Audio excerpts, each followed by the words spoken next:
தமிழ் புத்தாண்டை நாம அதிகாலை அந்த சூரிய உதயத்தில் 6 மணிக்கு நம்ம வரவேற்கும் பொழுது முதல்ல நம்ம பார்க்கக்கூடிய கண் விழித்து, ஏன்னா நம்ம உடம்புல வந்து பாத்தீங்கன்னா சூரியர் சந்திரர் ஆட்சி செய்யற இடம் வந்து நம்மளுடைய கண்கள் தான். வலது கண் சூரியன், இடது கண் சந்திரன். அது வருடத்தின் முதல் நாளில் என்ன பார்க்கணும்னா மங்கள பொருளை மட்டும்தான் பார்க்கணும்.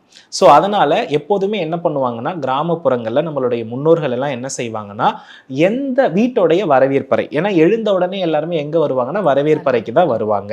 இல்லைன்னா இன்னைக்குதான் ரூமோடைய கான்செப்ட் எல்லாம், அன்னைக்கெல்லாம் ரூம் கிடையாது.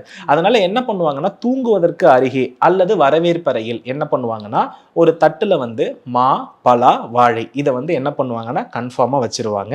கூட என்ன பண்ணுவாங்கன்னா முகம் பார்க்கும் கண்ணாடி. இந்த முகம் பார்க்கும் கண்ணாடிக்கு முன்னால ஒரு சின்ன கிண்ணத்துல என்ன செய்வாங்கன்னா மஞ்சள், குங்குமம், அதாவது முழு மஞ்சள் சொல்றேன், மஞ்சள் தூள் இல்ல, முழு மஞ்சள், அதுக்கப்புறம் வந்து குங்குமம், அதுக்கப்புறம் இன்னொரு கிண்ணத்துல வந்து பாத்தீங்கன்னா பொற்காசுகள் வைப்பாங்க, இல்லைன்னா தங்க நகை வைப்பாங்க. அதுக்கப்புறம் வெள்ளி பிஸ்கெட் வைப்பாங்க, இல்லைன்னா வெள்ளி பார் வைப்பாங்க, அப்படி இல்லைன்னா வெள்ளி கொலுசு வைப்பாங்க. இந்த தங்கம், வெள்ளி, வைரம் இது வந்து மகாலட்சுமியினுடைய பூரண அனுகிரகம் பெற்றது இல்லையா?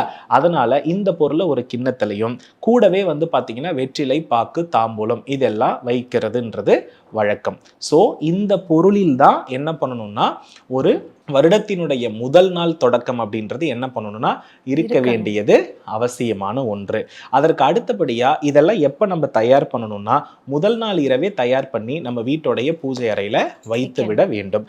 சிலர் என்ன பண்ணுவாங்கன்னா தீபத்துல தான் கண் விழிக்கணும் அப்படின்னு ஆசைப்படுவாங்க. ஸோ அதனால என்னன்னா 12 மணிக்கே என்ன பண்ணுவாங்கன்னா சிலர் தீபம் ஏற்றி வச்சிருவாங்க. காலை முதல் நாள் 12 மணிக்கே தீபம் நல்லா அகன்ற தீபமாக ஏற்றி வைக்க சொல்லுவாங்க. நான் நிறைய முறை வந்து பாத்தீங்கன்னா இரவு நேரத்தில் தீபம் எரியக்கூடாதுன்னு சொல்லியிருப்பேன். ஆனா இது வந்து தமிழ் புத்தாண்டுக்கு மட்டும் விதிவிலக்கு. தமிழ் புத்தாண்டு, தீப ஒளி திருநாள் இதுலெல்லாம் எல்லா நேரமும் என்ன பண்ணலாம்னா அந்த தீபம் வந்து எரியறதுல தவறு கிடையாது. அதனால 12 மணிக்கே நெய் விட்டு தீபம் ஏற்றி வச்சு அந்த தீபத்துல முதல்ல எல்லாருமே விழிக்கிறதுன்றதும் லக்ஷ்மி கடாட்சத்திற்கு சமமான ஒரு விஷயம்தான். அப்போ மா, பலா, வாழை என்ற முக்கணியோடு கண்ணாடிக்கு முன்னால அந்த கண்ணாடியினுடைய பிம்பத்துல மஞ்சள், குங்குமம், தங்கம், வெள்ளி, வைரம் இந்த மூலப்பொருளோடு அந்த தட்டோட எடுத்து நம்ம என்ன பண்ணணும்னா நம்ம முகத்தை அந்த கண்ணாடியில பிரதிபலிச்சு பார்க்கணும்.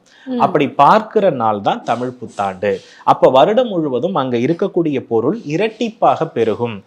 அதே போல நம்ம கண்ணாடியில பார்க்கும் பொழுது நம் ஆயுள் இரட்டிப்பாகும் அப்படின்றது நம்பிக்கை.